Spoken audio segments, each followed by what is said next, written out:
할렐루야. 네. 오늘과 주일 예배 가운데 나오신 성도 여러분들을 주님의 이름으로 축복합니다. 예일교회는 주님의 사랑이 묻어나는 성령 충만한 교회입니다. 우리 성도 간에 사랑의 마음을 담아서 축복의 인사를 나누겠습니다. 하나님이 하십니다라고 경고해 주시기 바랍니다. 하나님이 하십니다. 반드시 하나님께서 여러분을 위해서 일해 주실 줄로 믿습니다. 오늘은 시험을 당하거든이라는 제목으로 은혜를 나누겠습니다. 성경에는 동명이인이 참 많습니다. 오늘 본문의 저자는 예수님의 친동생 야고보입니다. 야고보는 예수님이 살아계실 때 믿지 않았습니다. 오히려 예수님을 배척했어요. 그러나 예수님이 죽은 자 가운데서 예수님이 살아나신 것을 십자가에서 본 이후에 그 완전히 달라졌습니다. 나의 형이라고 생각했던 그 예수님이 진실로 하나님의 아들 예수 그리스도였다는 사실입니다. 여러분, 우리가 표면적으로는 하나님을 믿을 수가 없습니다. 그러나 부활을 경험하고 하나님 살아계심이 내 가슴 안에 느껴질 때 우리는 비로소 하나님을, 예수님을, 성령님을 인격적으로 만날 수 있는 것입니다. 그러기에 우리는 하나님 앞에 나와서 하나님을 만나는 경건의 이 소중한 자리에 있어야 하는 것입니다. 그는 이제 예수님께서 승천하시면서 성령을 보내줄 테니 한 곳에 예루살렘을 떠나지 말고 기다리라라고 말하고 있습니다. 모든 사람들이 마가의 다락방에 120명이 모여서 예수님께서 약속하신 성령을 간절히 기다렸어요. 여러분, 하나님의 놀라운 역사는 기다림에서부터 출발하는 줄로 믿습니다. 우리 인간은 너무나 급하면 하나님의 역사를 경험할 수 없습니다. 하나님은 약속하신 것은 반드시 주시기 때문에 우리에게 기다리라 그러면 그 기다리는 시간을 우리가 잘 견뎌내셔야 되는 것입니다. 오순절 마가다락방에서 120명 정도가 모여서 성령님이 오신다고 했기 때문에 간절히 기다렸어요. 언제 오시려는 알 수 없어요. 성령님은 어떤 형태로 오는지도 몰랐어요. 그들은 경험한 바가 없기 때문에. 근데 갑자기 불의 혀같이 갈라지면서 여기저기 있는 분들이 입에서 막 방언이 터지는 것입니다. 그리고 놀라운 사실은 각 사람 머리 위에 성령이 각각 임했다는 것입니다.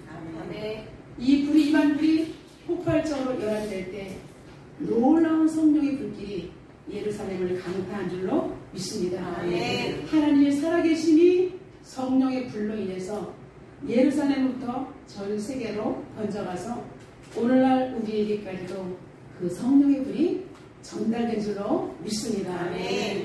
그래서 이제 그 속에 있었던 사람들은 완전히 달라졌죠. 그 속에 있었던 야고보도 우리 형이 진실로 하나님이었구나. 자기의 가슴을 찢으면서 내가 우리 형 살아있을 때 내가 왜 예수님을 믿지 못했을까? 그렇게 하나님 나라를 이야기했건만 어찌하여 나는 믿지 못했을까? 가슴을 쳤습니다. 그러나 여러분, 후회하는 것으로 끝나지 않고 예수 믿는다는 것은 우리는 돌이키는데 놀라운 역사가 있는 것입니다. 야고보서도 이렇게 예수님의 부활을 목도한 이후에 그는 진실로 하나님의 아들인 예수 그리스도를 증거하는 일에 자신의 목숨을 다한 거예요. 그래서 지금 이제 많은 유대인들이 예수를 믿을 때 핍박을 당합니다. 유대인들이 같은 동족을 핍박하는 거예요. 그리고 로마의 속국이었기 때문에 네로 황제가 예수 믿는 사람들을 다 잡아 죽이기 시작합니다. 예수를 믿는다는 거 목숨을 걸어야 합니다. 예수를 믿는다는 거 가정에서도 배척을 당하고 때로는 사회에서 출교를 당할 만큼 고통스러운 일이기도 했습니다. 그런데 예수님의 생명을 경험한 사람들은 버릴 수가 없는 거예요. 부인할 수가 없어요. 저도 예수님을 믿고 불신내 가정에 결혼했을 때 예수의 생명이 제 안에 있기 때문에 저는 교회를 나가지 않을 수 없는 거예요. 그러나 저희 시댁은 불교 시간입니다. 며느리 역할을 하면서 예수님의 본을 보이기 위해서 얼마나 많은 인내와 눈물과 희생이 따른지 알 수가 없습니다. 아픔 캄캄합니다. 하나님은 언제 내 기도를 들으시는 거야? 내가 어찌하여 이 가정에 시집을 왔던가? 다른 믿는 가정에 시집을 갔어야 되는데 그 형제 한 명 사랑하는 저 남편을 사랑함으로 결혼함으로 인해서 그 대가가 어마어마하게 컸다는 사실입니다. 그런데 하나님을 믿고 예수의 생명이 내 안에 있으므로 그 예수님의 옷자락을 놓치지 않았을 때 점차적으로 온 가족이 복음화되며 저희 친정 목회자가 3명이 배출되었고요. 저는 오늘도 예수님을 증거하는 일에 제 인생에서 가장 행복한 시간인 줄로 믿습니다. 아멘. 이렇게 예수님의 동생 야고보도 예수님을 이제 증거하는 일에 혼신의 힘을 다했습니다. 그래서 그는 그리스도인들이 아무리 힘들고 어려워도 포기하면 안 되기 때문에 생명의 말씀을 지키기 위해서 그는 야고보서를 쓴 것입니다. 힘들고 어려운 사람들이 이 말씀을 지키고 그리고 우리를 핍박하는 사람들 앞에서 그리스도인이라는 징표가 나타나기 위해서는 우리의 놀라운 인격의 변화를 이야기하는 것입니다. 행함이 없는 믿음은 죽은 믿음이다. 여러분 예수를 믿는데 행동이 세상 사람보다 더 악하면 누가 예수를 믿겠습니까? 지금 기독교가 많은 어려움을 당하고 있는 거 우리 모두의 책임인 줄로 믿습니다. 우리는 입으로는 너무나 쉽게 예수님을 이야기하지만 행동은 고치지 않은 가운데 오히려 하나님의 영광을 가리우는 일을 우리는 서슴지 않고 한다는 것을 우리는 깨달아야 합니다. 그래서 야고보 사도가 말한 이 행함이 없는 믿음은 죽은 믿음이다. 그리스도인의 신앙적인 윤리적인 실천 의무를 아주 강력하게 이야기하는 것입니다. 그래서 야고보서는 신약의 잠언과 같다라고 말하고 있습니다. 또한 신약의 아모스와 같다라고 말하고 있습니다. 아모스 선지가 뭐랬어요? 하나님의 공의와 정의를 선포했잖아요. 그것처럼 이제 야고보서는 자신을 이렇게 편지의 첫머리에 하나님과 주 예수 그리스도의 종이라고 자신을 낮추어서 소개합니다. 그런 형인 그리스도 예수를 믿지 못했던 그 불충함을 성령의 역사로 체험한 이후에 목숨 걸고 교회와 성도들을 지켜내기 위해서 그는 혼신의 힘을 다했던 것입니다. 당시 성도들의 영적인 상태는 어떠했을까요? 박해를 피해서 예루살렘을 떠날 수밖에 없었습니다. 잡아 죽이니까. 사울과 같은 사람들이 있었기 때문에 자신의 살던 집을 떠나서 여러분 디아스포라가 된 것입니다. 보기에 디아스포라 멋있어 보이는데 여러분 난민인 것입니다. 자기 고향에 돌아올 수 없어요. 떠돌아다니면서 살아야 합니다. 뿌리를 내리지 못합니다. 생활이 빈곤합니다. 그럼에도 불구하고 그들에게는 예수님의 생명이 있었기 때문에 예수님 때문에 자신들의 물질도 모든 환경도 다 포기하고 그러나 하나님에 대한 이 복음을 지키기 위해서 그들은 떠돌이가 되었던 것입니다. 그래서 야고보 사도는 그들에게 이런 처방을 내립니다. 첫 번째로 고난을 기쁘게 여기라라고 권면합니다. 우리 2절부터 4절 다 같이 한번 읽어보겠습니다.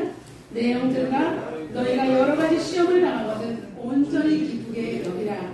이는 너희 믿음의 시련이 인내를 만들어내는 줄 너희가 알리라. 인내를 온전히 이루라. 이는 너희가 온전하고 그리하여 조금도 부족함이 없게 하려 함이라. 아멘. 고난을 기쁘게 여기라니요. 여러분 이 세상에서 고난이 기쁜 것입니까? 고난은 너무 고통스러운 것입니다. 그런데 야고보 사도는 고난을 당하거든 온전히 기쁘게 여기라라고 말하고 있습니다. 여러분 이 말의 핵심을 잘 살펴보아야 합니다. 기쁘게 여기라는 것입니다. 기뻐할 수 없는 상황이지만 그래 하나님께서 기뻐하라고 하시니 내 자신을 거기 말씀에 맞춘다는 것입니다. 여러분 인간이 고난을 당하면 어떻게 하하거리고 웃습니까? 그 사람은 그러면 이상한 사람이라고 생각할 거예요. 그런데 우리 주님께서는 고난을 당하거든 기쁘게 여기라라고 말씀하고 있습니다. 왜냐하면 기독교는 역설의 종교입니다. 세상과 때로는 하나님이 다른 방법으로 역사하시는 그 하나님의 놀라운 반증들을 제시하기 위해서 고난을 당하거든 기쁘게 여기라라고 우리에게 먼저 말씀을 선포해 주신 줄로 믿습니다. 우리는 말씀이 우리 앞에 있습니다. 때로는 그 말씀을 내가 이기지 못해서 우리는 말씀 밑에 깔릴 때가 있어요. 그러나 그 말씀 붙들고 일어나면 그 말씀이 나를 이끄시는 놀라운 역사가 일어나는 것입니다. 이런 절체절명의 순간에 이렇게 온전히 기쁘게 여기라고 처방을 내린다는 것은 반드시 하나님의 확실한 증거가 있다는 것입니다. 한 걸음 더 나아가 시험이 무엇을 의미하고 있는지 알아라라고 말하는 것입니다. 지금 여러분 앞에 큰 문제가 툭 떨어졌어요. 여러분, 시험을 당한다는 것은 내가 얘기지 못하는 내 앞에 탁 덮친 것을 말하는 거예요. 시험을 당했습니다. 이럴 때는 이 시험의 문제가 무엇을 나에게 말씀하는지를 알아라라고 가르쳐 주시는 것입니다. 여러분, 우리는 놀래서 뒤로 자빠지지 마시고 커다란 문제가 있을 때는 이 문제를 들여다보면서 어떻게 하나님께서 이 문제를 해결하실까, 그 하나님께서 하시는 방법을 집중적으로 살펴보며 우리는 이 문제를 통해서 하나님께서 어떻게 인도하신지를 우리는 하나님의 말씀을 해석하는 능력을 길러야 될 줄로 믿습니다.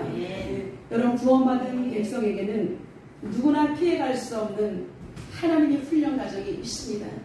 여러분, 세상에서도 치열하게 살지 못하면 그 자리에 있을 수 없어요. 근데 여러분, 치열하게 살 때 욕심 없이 겸손하면서 남을 배려하면서 젠틀한 사람은 예수 믿는 사람은 최고로 멋있는 것 같아요. 저와 여러분, 예수 안에서 젠틀맨이 되시기를 주님의 이름으로 축원합니다. 여러분, 우리 앞에는 예수를 믿는 너무나 기뻐요. 예수님이 나의 제 문제를 해결해 주셨어요. 너무 감사해요. 근데 바로 그 다음 순간 보니 우리 앞에 커다란 고난의 사닥다리가 펼쳐져 있습니다. 이 고난의 사닥다리는 내 앞에 있는데 이 고난의 사닥다리는 반드시 내가 타고 올라가야 되는 것입니다. 이 고난의 사닥다리는 하나님과 연결되어 있어서 우리는 하늘을 바라보면서 올라가야 한다는 사실입니다. 이러한 과정들은 무척이나 힘들고 에너지가 필요할 수 있습니다. 그런데 이것은 하나님의 징계가 아니라 하나님의 사랑이라는 것을 여러분들이 먼저 확실하게 믿음으로 정립할 필요가 있습니다. 고난의 첫 다리를 오를 때 이것은 고난이야 이렇게 하면 여러분 다리가 힘들어서 올라갈 수 없습니다. 근데 이것은 하나님의 사랑이야 라고 생각하면서 한 단계 한 단계 올라갈 때 여러분은 하나님이 원하시는 그 단계까지 올라갈 수 있게 되는 것입니다. 그리고 사랑 안에는 반드시 훈련이 내포되어 있다는 것입니다. 여러분, 우리들 자녀가 이쁘다고 그냥 물고 빨고만 있으면 안 돼요. 학교도 보내야 되고요. 군대도 보내야 되고 결혼도 시켜야 되고 직장생활도 하면서 세상에서 치열하게 살아내는 것을 자녀들이 견뎌내는 것을 부모가 보면서 뒤에서 격려도 하고 그리고 때로는 수정이 필요할 때는 조언자가 되기도 하는 것입니다. 이렇게 하나님께서 우리에게 하시는 일은 우리를 더욱더 견고한 믿음으로 서도록 하기 위한 하나님의 사랑의 방법인 줄로 믿습니다. 하나님께서는 우리에게 고난을 당할 때 기쁘게 여기기 위해서는 첫째로 어떻게 우리가 알아야 되냐면 여러분, 믿음을 갖기 위해서는 시련이 동반된다는 것입니다. 여러분, 믿음은 그냥 생기는 것이 아니에요. 하나님의 선물이긴 해요. 근데 내가 하나님 앞에 사모함으로 간절함으로 서 있을 때 하나님을 사모하는 마음과 우리 인생 앞에 놓여있는 이 시련의 문제가 맞닥뜨릴 때 우리는 하나님의 사랑을 붙들고 이 문제를 하나하나 통과하는 것입니다. 마태복음 24장 10절과 13절에는 이렇게 말합니다. 그때 많은 사람이 실족하게 되어 서로 잡아주고 서로 미워하겠으며 거짓 선지자가 많이 일어나 많은 사람을 미혹하겠으며 불법이 성함으로 많은 사람이 사랑이 식어지리라. 그러나 끝까지 견디는 자는 구원을 얻으리라. 아멘. 여러분, 믿음을 갖기 위해서는 시련이 응원되는데 끝까지 견디는 자는 구원을 얻는다는 거예요. 시련을 이겨내지 못하면 여러분 구원에서 탈락이 되는 거예요. 하나님께서 우리에게 믿음을 주시기 위해서 주는 시련. 여러분, 믿음이 없는데 우리가 어떻게 구원을 받겠습니까? 하나님의 선물, 믿음으로 의롭다 하심을 주면서 우리에게 내가 너희들의 죄를 덮어줄 거야. 우리 주님이 대신 감당해 주시는 그 사랑. 그렇기 때문에 믿음에는 반드시 시련이 동반된다는 것을 여러분 잊지 마시길 바랍니다. 두 번째로 우리 영적인 치열한 전투를 했습니다. 승리한 자에게는 반드시 전리품이 있습니다. 무엇입니까? 바로 인내입니다. 여러분, 믿음을 위해서 정말 시련을 동반할 때 반드시 참고 할 때 우리는 그 인내심이 길러진다는 것입니다. 영적인 전쟁에서 우리는 인내심이 길러지기 때문에 이 인내는 우리에게 전리품입니다. 우리를 이길 수 있는 힘이 바로 인내이기 때문입니다. 학교 다닐 때 책이나 노트에 보면 앞에 이렇게 명언을 적어놓은 그런 풍습들이 있었던 것 같아요. 저도 선배들이 하는 거 따라서 그냥 이렇게 적어요. 날마다 노트를 살 때마다 썼어요. 인내는 쓰다. 그러나 그 열매는 달다. 예, 중학교 1학년 자리가 모든 책에, 모든 노트 앞에. 그런데요, 놀랍게도요. 인내를 쓰다 그 열매는 달다. 제가 결혼해서 삶의 현장 속에서 그렇게 인내심이 필요할 때 세상의 격언도 나를 힘을 주더라고요. 인내를 쓰다고 했다. 그러나 그 열매는 달다. 얼마나 성경적인지. 사랑하는 성도 여러분, 인내는 쓰지만 그 열매는 단 줄로 믿습니다. 사도 바울은 성도인 우리들에게 부탁합니다. 데살로니가전서 5장 23절에 평강의 하나님이 친히 너희를 거룩하게 하시고 또 너희의 온 영과 혼과 몸이 우리 주 예수 그리스도께서 강림하실 때에 흠없게 보존되기를 원하노라. 결론적으로 우리가 주님 앞에 흠없는 순결한 성도로 보존되기 위해서 하나님께서는 우리에게 이러한 시련과 시험, 연단이 있다는 것입니다. 여러분, 그런데 아픔을 이겨낼수록 우리는 더욱더 성숙해지고 그리고 넉넉함이 생기기 때문에 상대를 배려할 수 있는 여유가 생깁니다. 그리고 성도가 갖춰야 될, 반드시 갖춰야 될 그 덕이 우리에게 길러진다는 것입니다. 우리 옆 사람을 축복하겠습니다. 덕은 필수입니다. 네. 신앙생활에서 덕은 빼놓을 수 없는 우리가 지켜야 할 덕목인 줄로 믿습니다. 그렇다면 우리는 어떻게 이런 시험과 연단을 이겨내기 위해서 특별한 방법은 없을까요? 이겨내기 위한 방법이 없을까요? 있습니다. 야고보서는 우리에게 말하고 있습니다. 하나님께 구하라고 말하고 있습니다. 우리에서 나같이 선포하겠습니다. 너희 중에 누구든지 지혜가 부족하거든 모든 사람에게 후히 주시고 꾸짖지 아니하시는 하나님께 구하라. 그리하면 주시리라. 아멘. 여러분, 이 어려운 시험을 이겨낼 수 있는 방법은 뭐예요? 하나님께 지혜를 구하라는 것입니다. 하나님, 이 문제 어떻게 해결해야 돼요? 나 못하겠어요. 이것이 바로 기도입니다. 여러분, 하나님께 지혜를 구하는 것은 바로 기도인 것입니다. 그러므로 고난은 기도와 연결되는 생명질인 줄로 믿습니다. 그리고 연단은 이러기 때문에 축복입니다. 하나님께서 우리의 금양로에 우리의 기도, 하나님 살려주세요. 이 문제를 어떻게 하면 좋아요? 이 문제를 해결하기 위해서 주님의 지혜가 필요해요. 하나님 후하게 주신다고 하셨으니 저에게 주세요 라고 부르짖을 때 하나님께서 우리의 기도를 주님의 병에 담아서 금양로에 담아서 천사가 하나님 앞으로 인도하는 줄로 믿습니다. 여러분, 도전 월드벨에서도 문제가 막힐 때 우리는 찬스를 씁니다. 시험에 좋은 점수를 얻기 위해서 우리는 때로는 많은 문제를 풀어보는 연습을 하는데 이때 잘 막힐 때 우리는 참고서를 통해서 문제 풀이 과정을 도움받기도 합니다.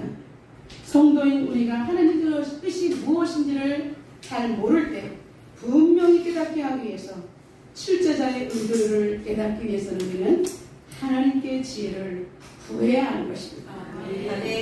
대표적인 지혜를 구하는 사람 솔로몬이 있습니다. 솔로몬은 이렇게 기도했습니다. 누가 주의 이 많은 백성을 재판할 수 있습니까? 듣는 마음을 종에게 주십시오. 백성을 재판하여 선악을 분별하게 해 주십시오. 솔로몬이 이것을 구했을 때 그 말씀이 우리 주인의 마음에 들었다라고 기록하고 있습니다. 여러분의 기도를 했을 때 하나님이 여러분의 기도가 마음에 들기를 주님의 이름으로 아멘. 그러면서 이제 솔로몬이 하나님께서 이렇게 말씀하신다. 솔로몬을 하나님이 그에게 이르시되 내가 너 자신을 위해서 장소를 위해 구하지도 않고 부도 구하지 아니하고 자기 원수의 생명을 멸하기를 구하지도 아니하고 오직 백성을 잘 다스리기 위해서 듣는 마음과 지혜를 구하였으니 내가 너의 말대로 너에게 지혜롭고 총명한 마음을 주노니 내 앞에서 너와 같은 자가 없고 네 뒤에도 너와 같은 자가 일어남이 없을 것이다 라고 열왕기상 3장 9절부터 12절에 이렇게 축복의 말씀을 선포해 주셨습니다. 여러분 하나님 앞에 지혜를 구할 때 하나님 앞에 기도에 두 손을 들 때 하나님께서는 놀랍게 역사하시는 줄로 믿습니다. 우리가 기도할 때 인내가 필요하는데 인내를 위해서는 반드시 필요한 항목이 있습니다. 6절입니다. 오직 믿음으로 구하고 조금도 의심하지 말라. 의심하는 자는 마치 바람에 밀려 요동하는 바닷물결 같으니 이런 사람은 무엇이든지 주께 얻기를 생각하지 말라. 두 마음을 품어 모든 일에 정함이 없는 자로다. 여러분 인내를 위해서 반드시 하나님께 기도할 때 믿음으로 구해야 된다는 사실입니다. 믿음으로 구하고 조금도 하나님 앞에 구했다면 의심하지 말고 하나님이 들어주실 거야 라고 여러분 마음에 확신을 가지고 기다리라는 것입니다. 여러분 하나님께 믿음을 가지고 기도해 본 적이 있으십니까? 많은 사람들이 믿음으로 기도하지 못합니다. 자신의 것을 막 하나님 앞에 속삭고처럼 쏟아내는 거예요. 그러나 여러분 우리는 하나님 앞에 기도할 때 믿음으로 기도해야 된다는 사실입니다. 오직 믿음으로 구해야 돼요. 인간의 정욕으로 구하는 것이 아니라 믿음으로 구하고 의심하지 않을 때 그리고 여러분의 입술로 선포할 때 하나님 반드시 이루어지는 일로 믿습니다. 여러분 응답이 올 때까지 오직 하나님 앞에 몸부림치는 그 기도는 하나님께서 절대로 외면하지 않는다는 사실입니다. 하나님께서 내게 응답으로 마침표를 찍어줄 때까지 여러분 그렇게 하나님 앞에 인내로 기도해야 하는 것입니다. 30년 전의 일입니다. 저는 첫아이를 낳고 면역이 많이 떨어져서 습진이 왔는데 귀에 습진이 생겼어요. 한 4년을 앓았어요. 병원에 가면 이제 괜찮고 또 이렇게 며칠 지나면 또 진물이 흐르고 그러기를 아이를 데리고 병원 다니려고 쉽지 않고 직장을 다니고 막 이렇게 했을 때 근데 너무나 고통스러웠어요. 자면 이게 진물이 흘러서 고막에 탁 붙어요. 그러면 아침에 일어나면 귀가 잘 안 들려요. 여름에는 진물이 나서 냄새가 납니다. 근데 저희 남편은 예수 믿지 않았기 때문에 예수 믿으라고 얘기하면 당신 기도 못 고치면서 하나님은 기적의 하나님이라면서 당신 기 하나도 못 고치면서 나보고 예수를 믿으라고 해? 제가 그 소리를 들었을 때 깜짝 놀랐어요. 그래 내가 산 증거가 나타나요. 마침 교회에 부흥회가 열렸습니다. 부흥 목사님이 퉁퉁하신 분이 아주 우락부락하면서 엄청난 분이 오셔서 말씀을 선포해 주셨습니다. 우리 모두는 말씀에 완전히 빨려 들어갔죠. 조금만 움직이면 혼냈어요. 목사님. 말씀 듣는데 눈동자 돌리시면 제가 생각할 때 목사님 너무 심하다 생각했는데 지금 돌아보니 말씀에 집중하기 위해서 우리를 계셨던 것 같아요. 그래서 이제 마지막 날은 환자를 위해서 기도할 테니 하나님 앞에 이미 나의 병을 치료해 주신 것을 감사하며 완료형으로 감사함을 올려라 이렇게 말씀하셨어요. 저도 이제 미리 저의 길을 고쳐주신 하나님 감사합니다. 성부 딱 넣어서 다 올렸어요. 목사님이 하신 대로 부흥의 말씀을 집중적으로 들었어요. 마지막에 폭포수 같은 말씀이 선포되었습니다. 나는 이 길을 고쳐야 돼. 이 길을 고쳐야 우리 남편이 예수를 믿어. 이러면서 열심히 말씀을 듣고 은혜를 받았습니다. 그런데 목사님이 이제 끝나고 나서 오늘 자신의 병이 치료받았다고 생각한 사람은 손을 드십시오. 제가 세대기가 너무 창피해서 손을 요만큼 들었더니 높이 드세요. 이렇게 들었어요. 그랬더니 손 든 사람이 일어나. 어머니 나 괜히 손 들었나 봐. 아니야 근데도 병을 고치려면 일어나. 자 삐죽대면서 이렇게 일어났어요. 앞으로 나와. 하나님 앞으로 나가더니 마이크를 저기 들이대는 순이 오늘 이 병을 고쳐주시는 건 확실합니까? 네. 누가 고쳤습니까? 예수 그리스도께서 고쳐주셨다. 확실하게 목사님이 고쳐주신 거예요. 예수 그리스도께서 나의 질병을 고쳐주셨습니다. 그렇게 이야기하고 얼굴이 하얘져서 돌아왔습니다. 얼굴이 얼마나 화났는지 예배가 어떻게 끝나는지 돌아왔어요. 아침에 일어나면 신물이 난나하면 또 흘러요. 난나하면 또 흘러요. 근데 그때 말씀이 생각났어요. 믿음으로 구하고 조금도 의심하지 말라. 그 말씀부터 하나님 의심이 들려고 했는데 의심하지 않게 해주세요. 의심하면 안 돼. 하나님 저에게 믿음을 주세요. 의심하면 바닷물에 떠밀려가는 그런 풀 같으니까 안 되겠다. 그런데 계속 기도했어요. 어느 날 일주일이 지났어요. 제가 귀를 소독하지 않고 있더라고요. 깨끗이 나았습니다. 네. 그날 이후에 저의 청력은 이상이 없습니다. 우리 남편이 장로님이 되셨는데 장로님이 귀가 아픈 사람들한테는 기도로 고치세요. 그렇게 이제 복음을 전하는 그렇게 질병을 기도로 고쳐라 이렇게 하면서 전달하는 전도자가 되었습니다. 여러분 그 이후에 저는 믿음으로 구하고 의심하지 않는 하나님 앞에 기도의 태도가 길러졌습니다. 그리고 두 번째 길러진 저의 태도는 마음속에 두 마음이 충돌하지 않는 것입니다. 하나님께서 주신 마음과 내 마음이 충돌할 때 오직 하나님 쪽으로 간다는 것입니다. 절대로 인간적인 생각이 들을 때는 다 그것을 가감없이 빼버리는 것입니다. 그랬을 때 계속되는 기적의 역사는 일어났습니다. 오늘 야고보서의 두 번째 본면은 우리에게 말하고 있습니다. 시험을 참는 자가 복이 있다라고 말씀하고 있습니다. 12절 나같이 선포하겠습니다. 시험을 참는 자는 복이 있다니 이는 시련을 견뎌낸 자가 주께서 자기를 사랑하는 자들에게 약속하신 생명의 멸관을 얻을 것이기 때문이라. 아멘. 여러분 시험을 당할 때 기쁘게 여기고 그런데 두 번째는 시험을 잘 참아내라고 말하고 있습니다. 시험을 참는 자가 복이 있다는 것입니다. 여러분 저와 여러분은 시험을 잘 참아내는 복된 성도가 되기를 주님의 이름으로 축원합니다. 여러분 시험을 참을 때 나의 자아가 죽는 것입니다. 주님이 십자가에서 우리를 위해서 죽으실 것처럼 우리는 나의 죄의 문제와 나의 욕심과 함께 우리는 십자가에 매달리는 그런 훈련이 이루어지는 것입니다. 그리고 똑같이 이는 이 눈은 눈으로 하면 안 됩니다. 예수 믿는 사람은 시험을 당할 때 견뎌낸다는 것은 사람과 똑같이 시원하게 그 사람을 제패하는 뜻이 아닙니다. 때로는 참아요. 기도하면서 그러나 여러분 그냥 생으로 참지 마시고 기도로 참아내야 합니다. 생으로 참으면 여러분 문제도 해결되지 않고 여러분 질병 걸리면 먼저 안 걸립니다. 그러나 예수 안에서 성령을 통해서 성령이 주신 힘으로 참아내면 여러분 병도 걸리지 않고 모든 문제가 해결되며 복 있는 사람이 된다는 사실입니다. 십자가에 내가 대신 매달려 정말 내가 죽는 죽음을 통과하지 않고는 주님을 만날 수가 없습니다. 여러분 연단이 우리에게 유익한 것은 고난 속에 낮아짐으로 말미암아 사람들이 나를 봐줄 사람이 하나도 없기 때문에 그때 주님이 나를 온전히 영접해 주시고 나를 도와주신 줄로 믿습니다. 그래서 이제는 우리는 예수님께서 죄인인 우리, 원수인 우리를 위해서 십자가에 달리시면서도 우리들의 죄를 용서해달라고 하나님 앞에 나지막히 읊조리시면서 예수님은 신음과 함께 그 영혼이 떠나가셨습니다.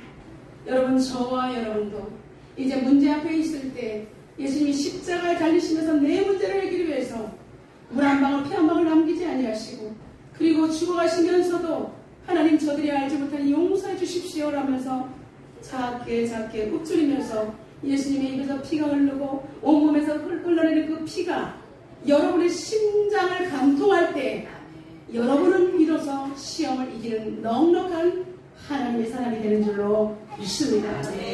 여러분 우리 심령에 그리스도의 피가 적셔져야 하는 것입니다.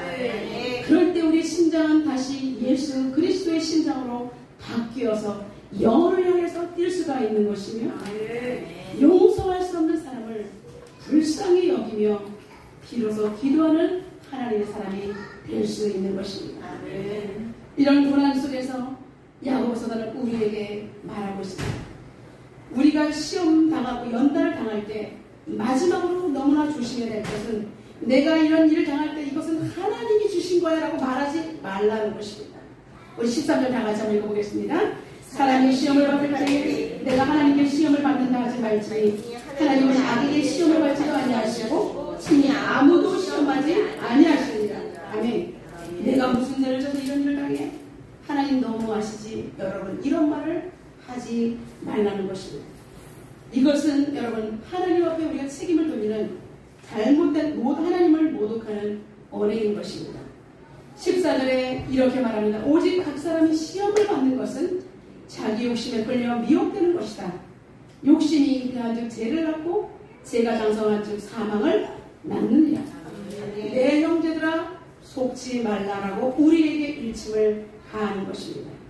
사단이 우리를 연약함으로 말미암아 죄를 짓게 만드는 것입니다. 여러분이 정말 어떤 일을 해놓고 그것을 놓고 기도할 때 여러분의 욕심으로 했다면 그 문제를 하나님께 철저히 회개해야 되는 것입니다.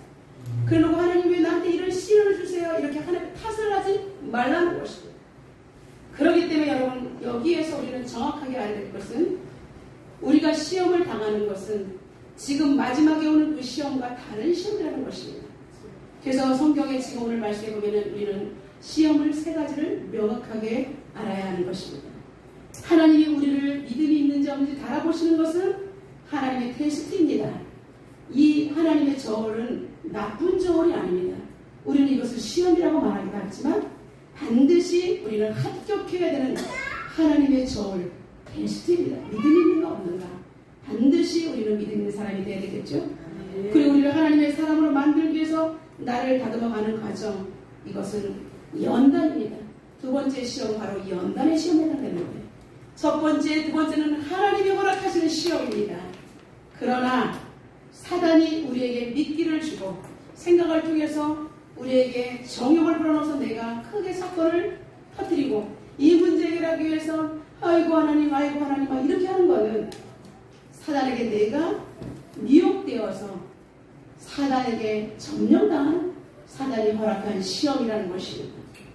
그렇기 때문에 우리는 이제 예수님께서 우리는 사탄에게 시험을 받았다 생각하는데 예수님은 사탄에게 시험을 받으신 것이 아니에요. 성령에 이끌려서 나가셨어요. 그런데 그때 사단이 와서 예수님에게 한 거죠. 예수님은 사단에게 시험을 당할 이유가 없는 분이에요. 근데 예수님께서 그렇게 사단이 허락한 것들을 우리 하나님께서 허락하신 사단을 통해서 한 것을 세 가지를 통과하신 것은 믿음을 가진 우리가 이 땅에 살아갈 때 사단이 주는 것 이런 것들을 말씀으로 물리치는 것을 보여주기 위해서 예수님께서는 그렇게 광야에서 성령에 이끌려서 그 모든 과정을 우리에 위해서 이겨주신 줄로 믿습니다. 여러분 사단이 주는 시험은 말씀으로 반드시 파쇄해야 된다는 것입니다. 그러나 하나님 주시는 연단, 하나님 주시는 테스트, 그리고 마귀가 주는 이 시험, 이 세 가지 모두는 반드시 우리가 다 통과해야 되는 공통점이 있다는 사실입니다. 그러나 우리는 하나님께서 허락하신 두 가지를 가지고 넉넉히 우리가 믿음 같은 자가 될 때 마지막 사단이 던지는 그런 악한 시험들은 다 이길 수 있습니다. 그래서 우리는 모든 것을 우리 옆 사람을 축복하겠습니다. 다 통과합시다. 다 통과합시다. 이제 마지막으로 하나님께서 이 모든 것을 통과한 자들에게는 세 번째 온전한 선물이 하늘로부터 주어진다라고 말하고 있습니다. 17절 선포합니다. 온갖 좋은 은사와 온전한 선물이 다위로부터 빛들의 아버지께로 내려오나니 그는 변함도 없으시고 배전하는 그림자도 없으시니라. 아멘. 여러분에게 하나님께서 주시는 이 마지막 세 번째가 너무나 중요합니다.